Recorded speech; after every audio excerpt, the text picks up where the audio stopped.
Good afternoon and welcome to another Fiscal Fridays with Fred.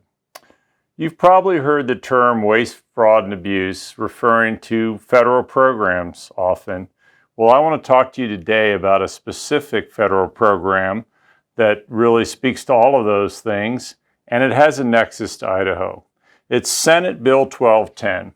And what Senate Bill 1210 would provide $40 million of federal dollars under the American Rescue Plan Act to Idaho, and it's specifically to test K through 12 students for COVID. And I'll actually read this. These funds would be used to recruit school districts to implement COVID-19 testing program, assist those schools with implementation, provide ongoing technical assistance for the program to continue into the next school year and provide regular testing. Now, the reason this doesn't make a lot of sense, year to date, or I should say actually since COVID started, sadly, about 2,000 people in Idaho have died. Over 80% of those have been over the age of 70. Zero. There has not been one single death for a person under the age of 18. And of that roughly 2,000, 6 have been in the age group 18 to 29.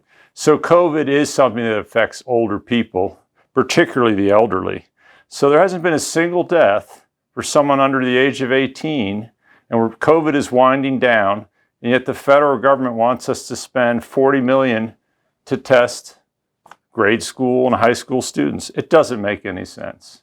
So again, going back to where I started, if you want an example of waste, fraud, and abuse, this is this.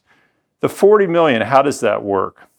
The money is actually going to be allocated by the Department of Health and Welfare, and it's going to be paid to vendors.